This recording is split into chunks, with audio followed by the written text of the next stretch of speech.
Hey everybody, how's it going? Uh, Really interesting thing today. And I'm doing two videos, one after the other. This is following my little spiel about atheists and creationists and our systems of beliefs. But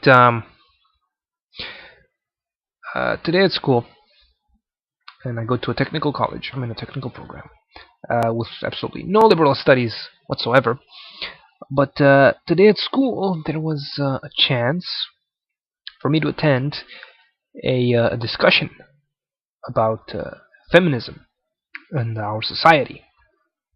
Now, I personally am not much of an expert on pretty much anything, other than maybe some video games, but that's not to say much. So, I thought, hey, why not? I got a couple hours to waste between classes. Let's see what this is about. And the discussion I found a little bit disappointing because I went in expecting to see uh, stuff like, oh, all men are pigs, the penis is evil, we are lesbians, yeah, sort of thing, you know. But they disappointed. There was nothing like that. You might say that's a good thing, but for me, who gets bored easily, not so much. Anyway, I do know a little bit of history about feminism, and off the top of my head, I can tell you that the feminist movement started in England in the late 1800s with the suffragette movement and women who petitioned Parliament for the right to vote, which at the time was denied, but later years that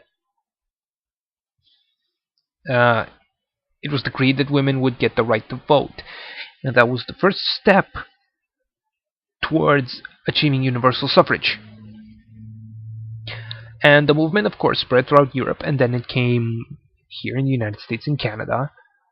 And in Canada, there have been quite a few prominent ladies who have been fighting, who had been fighting for women's rights to vote. And that is commendable. Of course, it is something to be applauded. Yes, equal rights is an immense step towards creating a society that functions well and does not fall prey to the ills of discrimination, sexism, and all kinds of prejudices that plague modern societies even today. Even first world countries like Canada and the United States, and even European countries, still fall prey to these these syndromes, as I like to call them, syndromes of prejudice, sexism, racism, you know, religious intolerance, all sorts of things that really, in the year 2010,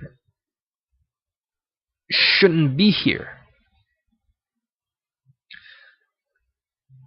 But I digress.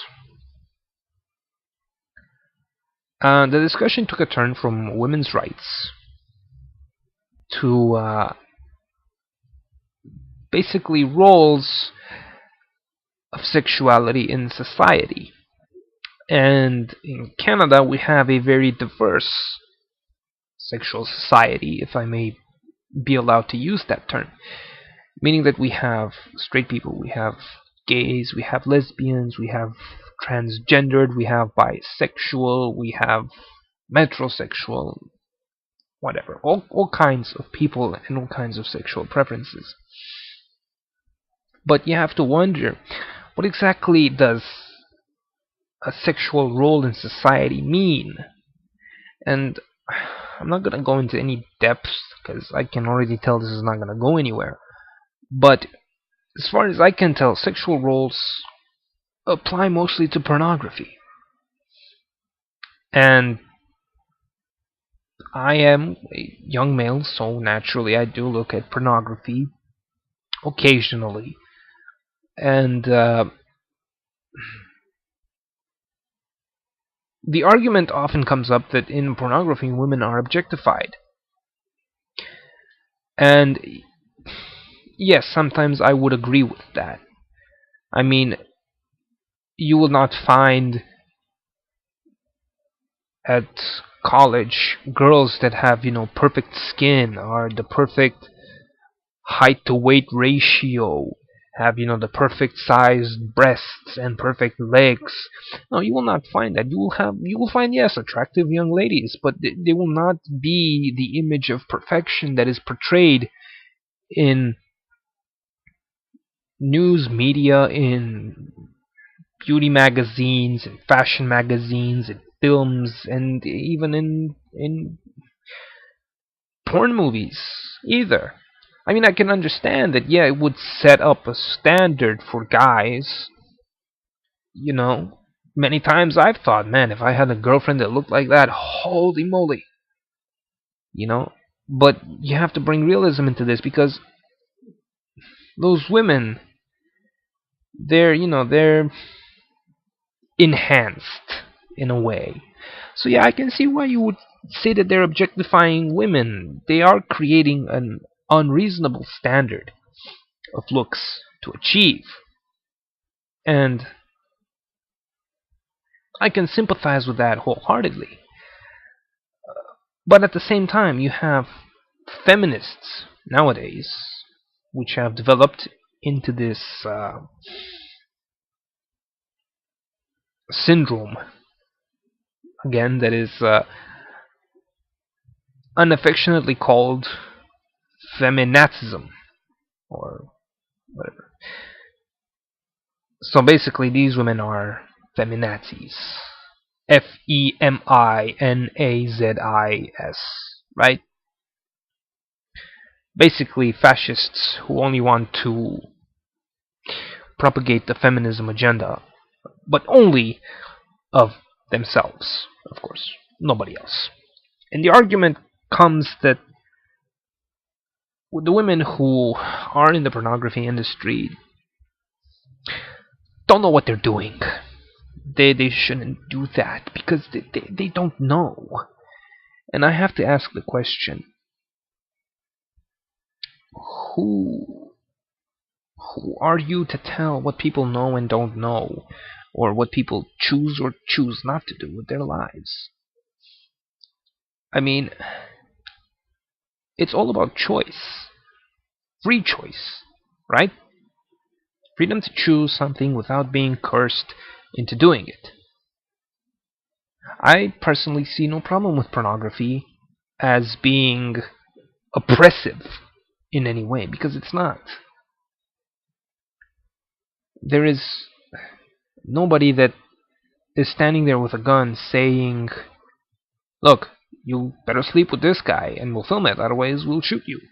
No, these women choose to do that. Why? Because they found their niche. That's their niche. They're gonna stick to it. They're gonna do whatever. And who are we to judge them and say that, oh no, that's not right. They shouldn't do that. No, we know better than them. We'll think for them. No, we can't do that. Why we can't do that? Because people have done that before. It's called the Third Reich. And we all know how badly that went. So here's my point. Feminism is cool and all when you're talking about actually achieving something, about getting women equal pay rights. Because today, even in Canada, women are getting paid 70% of what men are for the same job. But when you're using feminism as this tool to propagate only your interests, to set yourself up as a figure of power and authority, then I'm not for that. I'm sorry, but I cannot condone something like this. Because if we allow that to happen, it will just turn into a giant mess. Until next time, take care.